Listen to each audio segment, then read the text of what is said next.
Hey everyone, I'm Bryan Bailey, and this is day 3 of my 365-day journey of restoring the joy of dog ownership. Now, I got a question to ask you. Are you one of those dog owners that when you hold your leash, you stick your hand through this loop right here and then hold on to the dog? Because if you are, stop. And I mean it, stop. And here's why. If you have your hand through this leash and the other end is connected to a dog of any sort of size or any sort of power whatsoever, and that dog catches you off guard about the time it decides to bolt towards something or away from something, you are going with it. Hear me? You're going with it. Now, how do I know that? Because here's why. Years ago, I used to do this. I used to put my hand through the leash because I didn't want to lose my dog. That's the number one reason why most people do put their hand through that loop. But I'm telling you what, I did more face plants because of my dog than my ego wants to admit. Number 2, I ended up meeting a lot of other dogs and people that I didn't really want to meet at that moment. But then most of all, one day, years ago, while I was hiking in the San Bernardino Mountains, just kind of east of LA and north of San Diego, it was a wet, soggy day like it is here in Memphis, Tennessee. And I had my 90-pound Rottweiler and I were on this trail. And the trail was really muddy and really slippery, and there's a sharp ravine right off here to our left. Well, in all honesty, I wasn't really paying attention to my dog. Why? Because he has 4 feet on the trail. I was paying more attention to me. I didn't want to fall off the trail. But I had my hand in that leash the way I'm telling you not to do it. And next thing you know, while I'm sitting there watching my feet and I'm moving along that trail very precariously, there he goes. That clumsy dog fell off that ravine. And now he goes. And of course, guess what happened? I went with him. And I had no time to stop that. And we go barreling down this ravine. He's ahead of me. I'm right behind him. And at some point, he was able to latch onto the side of the ravine, but not for long because I was still trapped in my leash. I passed him. And when I did, I ripped him off the side of that mountain. And then we just kept going. Now this time, I'm in front. He's back behind me. And somewhere along the line, I was actually able to snag a root. And right then, guess what? He passes me. And he rips me off of that root. And we just keep doing this leapfrog thing over and over again, all the way down that ravine. I don't even know how far it was. But when we finally hit the bottom, I don't know how long it was, but I said a couple of Hail Marys, and I also said a couple of words I'm not going to repeat on this video. But I looked over there at my dog, and here's my dog. And he's going, "Hey, dude, I'd been perfectly fine if you just let go of the darn leash." Well, I'm here to tell you. You know, they say you get older or you get wiser when you get older. Yeah, you get older too. But I'm here to tell you that wisdom doesn't always come quietly in the night. For me, it came in the form of a beatdown.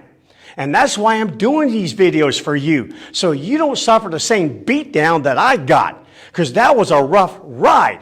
And I learned a little something from that. Went back to plan B. Because plan A failed me miserably on that day.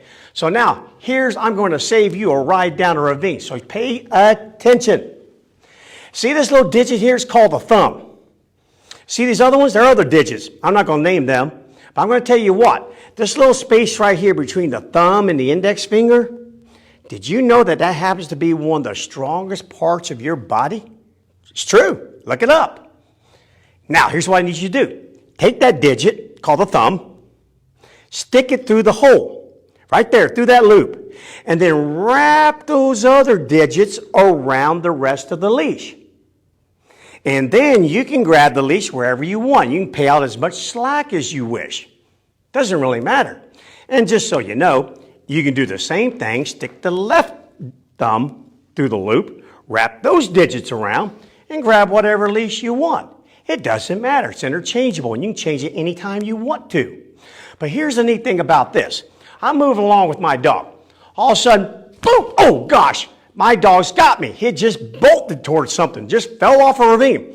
Well, I get about a half a second to make a decision in life. Do I want to go with my dog or do I not? And so if I choose not to, all I have to do now, dip my thumb and I'm out. But you notice that even though I was caught off guard, boom, I've got you. I've got you, buddy. So I may want to try and pull you back up that hill, and so you don't go down the ravine, so I don't go with you. But by golly, if it's a really dangerous situation, kind of know this. Most dogs are quite capable of getting out of those a lot better than you are.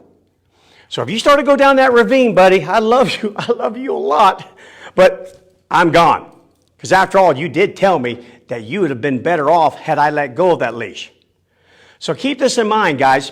Please be careful about ever putting your hand through that loop. That is a very dangerous thing. And one last little story. I had a client not too long ago, elderly lady, adopted a very large, very powerful German short-haired pointer. And on her first morning of owning that dog, she opens up her front door and is holding her leash just the way I'm telling you not to. And that German short-haired pointer saw a rabbit in the yard and went to the rabbit. Of course, the shortest distance between 2 points is a straight line. Wouldn't have been a problem except for the fact there was a porch railing. Now that old boy, he cleared that thing beautifully. Right over, legs tucked in, sailing through the air. Well, my client, she didn't clear that so gracefully. As a matter of fact, she hit it about right here.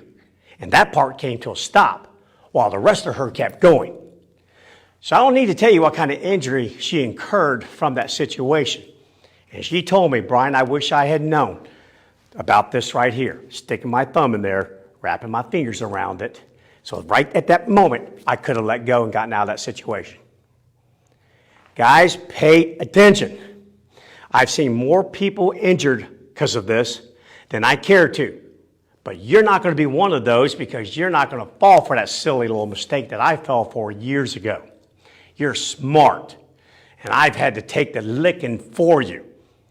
All right, so that's the end of today. This, again, was day 3 of my 365-day journey to sparing you of the agony and instead giving you the joy of owning a dog. If you found this helpful the least bit, or if you think anyone else would find this tip helpful, please share it. Please share it. All right, guys, I will be back here again tomorrow. Can't wait to see you then. Have a great day.